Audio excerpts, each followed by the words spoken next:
Okay so इतना तो concept होगा आपका कि फॉर एग्जांपल जैसे ही इन्फ्लेमेशन होती है ना बॉडी के अंदर, इन्फ्लेमेशन होने की वजह से जो है मैक्रोफेजेस न्यूट्रोफिल्स वगैरह आते हैं, राइट। और वो क्या रिलीज़ करते हैं, कुछ इंटरल्यूकिन्स, राइट, और कुछ ट्यूमर नेक्रोटिक फैक्टर अल्फ़ा। वैसे तो बहुत साइटोकाइंस रिलीज़ होते हैं, राइट, लेकिन आपने ये नहीं भूलना, right, interleukin 1 and tumour necrotic factor alpha, right.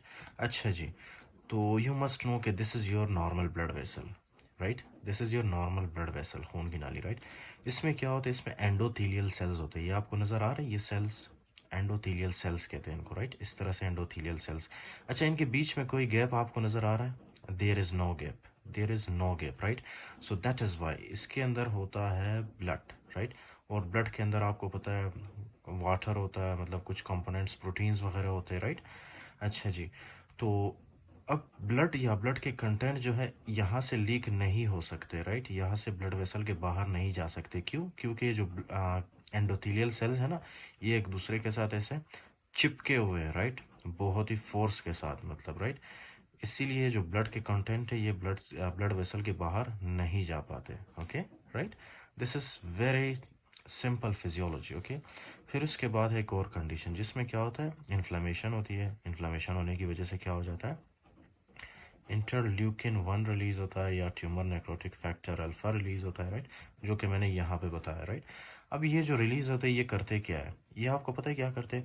ये जो सब एंडोथीलियल सेल्स होते हैं ना, एंडोथीलियल सेल्स, इनके बीच में जो है ना, ये वेस्कुलर परमिएबिलिटी को ज़्यादा करते हैं। वेस्कुलर परमिएबिलिटी का मतलब ये है ना कि जो एंडोथीलियल सेल्स है ना, ये एक दूसरे से दूर चले जाते हैं।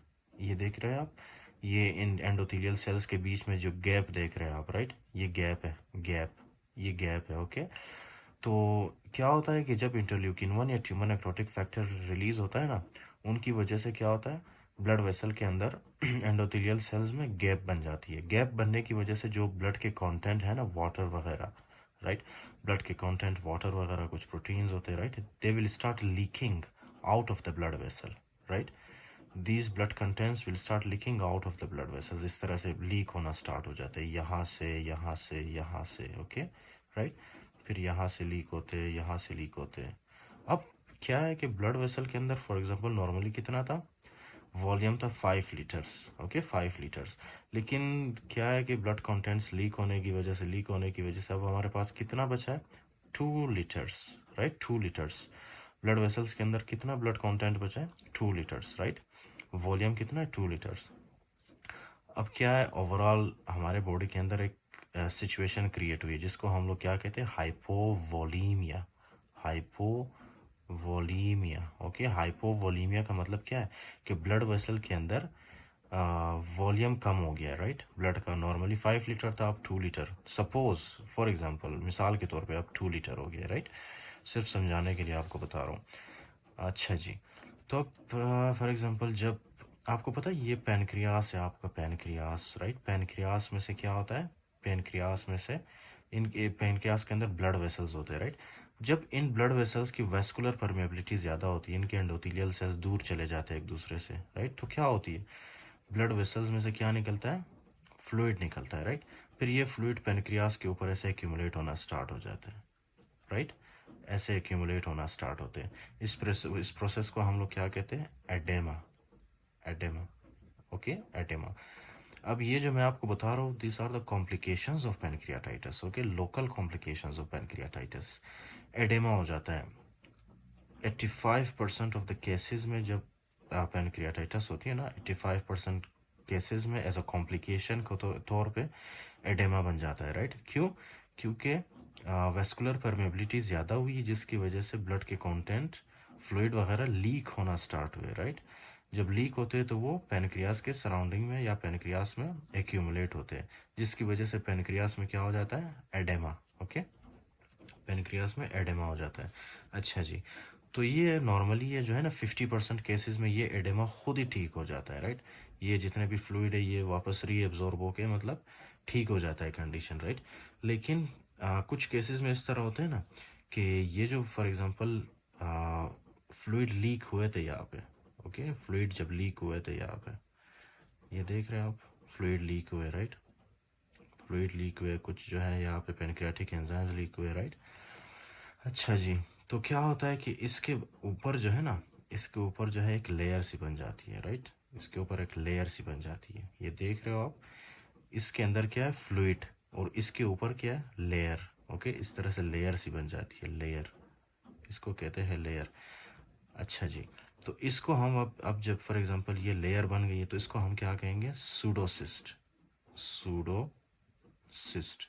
सूडोसिस्ट। सूडोसिस्ट का मतलब क्या है? सूडोसिस्ट का मतलब है एक पाउच। पाउच के अंदर क्या है? हमारे पास फ्लूइड है, राइट? और फ्लूइड को किसने कवर किया है? एक मेम्ब्रेन ने कवर किया है, राइट? एक मेम्ब्रेन ने कवर किया है। तो इसी को हम क्या कहेंगे? सूडोसिस्ट। सूडोसिस्ट क्यों कहते हैं? क्योंकि ये जो फॉर एग्जांपल सिस्ट बना है ना, इसके अंदर एपिथेलियल सेल्स नहीं होते, right? So that is why we call it pseudocyst. तो आपने सिर्फ इतना याद रखना है कि एज अ कॉम्प्लिकेशन क्या होता है? सूडोसिस्ट बन जाता है, राइट? तो अच्छा जी, अब क्या है कि कभी कभी फॉर एग्जांपल ये जो सूडोसिस्ट बना है ना, सूडोसिस्ट, ये होता है, इसके अंदर कोई इन्फेक्शन वगैरह नहीं होता, कुछ भी नहीं होता, राइट? तो ये क्या होता है? स्टेराइल सूडोसिस्ट होता है। लेकिन अगर आपने इसको ट्रीट नहीं किया तो ऑब्वियसली ये किस चीज़ में कन्वर्ट होगा? आ, इसके अंदर एब्सेस बनेगा, राइट? इसके अंदर बैक्टीरिया आ जाएगा। बैक्टीरिया कैसे आएगा?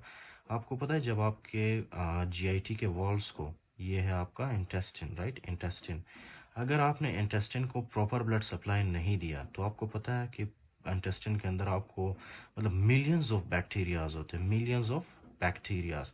इनमें कुछ ई कोलाई हो सकता है, राइट? इनमें कुछ और बैक्टीरिया हो सकते हैं। तो आपने अगर इंटेस्टिन के वॉल को प्रॉपर ब्लड सप्लाई नहीं दिया तो क्या होगा कि ये जो फॉर एग्जांपल बैक्टीरिया है ना, ये आपके इंटेस्टिन के थ्रू होते हुए आपके ब्लड वेसल में चले जाते हैं, राइट? फिर ब्लड वेसल से किसी तरह वो रास्ता बना के कहाँ पे आ जाते हैं? यहाँ सूडोसिस्ट के अंदर आ जाते हैं, राइट? यहाँ पे सूडोसिस्ट के अंदर आ जाते हैं ये बैक्टीरिया। अब जब सूडोसिस्ट के अंदर आ जाते हैं ना ये, तो ये क्या क्रिएट करते हैं? यहाँ पे पस बन जाती है, बैक्टीरिया की वजह से पस बन जाती है, राइट? जब पस बनती है, इन्फ्लेमेशन होती है, इन्फेक्शन होती है, पस बन जाती है, फिर उसके बाद इस कंडीशन को हम क्या कहेंगे? एब्सेस। ओके जी, एब्सेस, दिस कंडीशन, राइट? तो यहाँ पे पस एक्यूमुलेशन होने की वजह से एब्सेस बन गया, right? So this is one complication. अब क्या है कि कभी कभी अगर आपने इसको ट्रीट नहीं किया, राइट, तो ये जो एब्सेस है ना, ये रप्चर हो सकता है, राइट? रप्चर हो सकता है ये क्या होगा? Rupture, right? रप्चर जब होगा तो ऑब्वियसली ये एब्सेस है, इसके अंदर पस है, ये क्या होगा? ये पेरिटोनियल कैविटी में लीक होगा, राइट? जिसकी वजह से क्या हो सकता है? Peritonitis. Peritonitis, right? Peritonitis. Peritonitis बहुत ही ख़तरनाक कंडीशन है, राइट? जिसमें पेरिटोनियम की इन्फ्लेमेशन होती है और एब्डोमेन की जो है ना, बोर्ड लाइक रिजिडिटी होती है, राइट? बहुत ही सख्त हो जाता है एब्डोमेन, राइट? और आप पेशेंट के एब्डोमेन को टच भी नहीं कर सकते, राइट? इतना ज़्यादा सीवियर पेन होता है पेशेंट को। अच्छा जी, तो एक तो ये, इस उसके अलावा जो है फॉर एग्जांपल अच्छा ये पैनक्रियाटिक सूडोसिस्ट हो गया, राइट? अब नेक्स्ट में क्या है? नेक्स्ट में ये है ना कि 85% केसेस में मैंने आपको बताया था कि एज अ कॉम्प्लिकेशन एडेमा होती है, राइट? उसके बाद 15% ऑफ द केसेस में क्या होता है? 15% ऑफ द केसेस में या तो नेक्रोसिस होती है या हेमोरेज, राइट? नेक्रोसिस या हेमोरेज, ओके? नेक्रोसिस फिर हेमोरेज।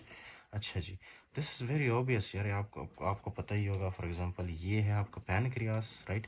जब पैनक्रियास को हाइपोवोलीमिया की वजह से ब्लड नहीं पहुंचेगी, राइट?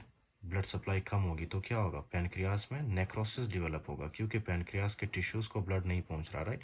जिसकी वजह से पैनक्रियास में नेक्रोसिस हो रहा है, राइट? नेक्रोसिस मतलब पैनक्रियास के सेल्स मतलब उनकी डेथ हो रही है, नेक्रोसिस। ओके, नेक्रोसिस, ये है नेक्रोसिस। ये सारे में क्या डेवलप होगा? Necrosis, right? अच्छा जी, ये है less than 4 week. Less than 4 week में क्या होगा? Necrosis less than 4 weeks, right? Necrosis होगा। इसी तरह जो है लेस देन 4 वीक्स में एडेमा कब होती है? लेस देन 4 वीक्स में, ओके? Less than 4 weeks. अगर इस एडेमा को आपने ठीक नहीं किया तो क्या होगा? सूडोसिस्ट बनेगा। सूडोसिस्ट कब बनता है? मोस्टली जो है मोर देन 4 वीक्स, जब पेनक्रियाटाइटिस रहता है ना मोर देन 4 वीक्स, तो वो सूडोसिस्ट बन जाता है उससे, राइट? अच्छा जी, तो ये एक तो क्या हो गया? नेक्रोसिस बन जाता है, राइट? मैंने आपको बताया नेक्रोसिस। अच्छा जी, अगर आपने इस नेक्रोसिस को ठीक नहीं किया तो उससे क्या होगा? ये है नेक्रोसिस। अगर आपने इस नेक्रोसिस को ठीक नहीं किया तो इसके ऊपर जो है ना एक वॉल सी बन जाती है, राइट, वॉल, वॉल इस तरफ वॉल बन जाती है जो कि नेक्रोसिस को कवर कर लेता है, right. So this condition is called as walled off necrosis, walled off necrosis, okay जी, वॉल्ड ऑफ नेक्रोसिस, राइट। अच्छा अगर आपने वॉल्ड ऑफ नेक्रोसिस को भी ठीक नहीं किया, राइट, तो ये क्या करेगा, ये इसके सराउंडिंग में जो ब्लड वेसल्स है ना वहाँ पे भी ये नेक्रोसिस होना स्टार्ट हो जाता है, राइट, बाद में। तो क्या है कि ये जो ब्लड वेसल्स है पेनक्रियास के, वहाँ पे भी क्या होता है, नेक्रोसिस होना स्टार्ट होता है, राइट, जिसकी वजह से ब्लड वेसल्स लीकी बन जाते हैं, या मतलब वो डैमेज हो जाते हैं। ब्लड वेसल्स के अंदर जितना ब्लड होता है वो लीक होना स्टार्ट हो जाता है, right, blood leak into abdomen, right. अच्छा जी, तो ये ब्लड लीक कहाँ पे होता है, ये आपको नज़र आ रहा है, this is your umbilicus, this is a person, hands legs, ठीक है, उसके बाद है ये एम्ब्लिकस, राइट। तो ये एम्ब्लिकस के सराउंडिंग में इस तरह से सी शेप का जो है ना एक क्या होता है, हेमाटोमा बन जाता है, राइट। क्यों, क्योंकि ब्लड वेसल लीक हुए, राइट, हेमोरेज की वजह से।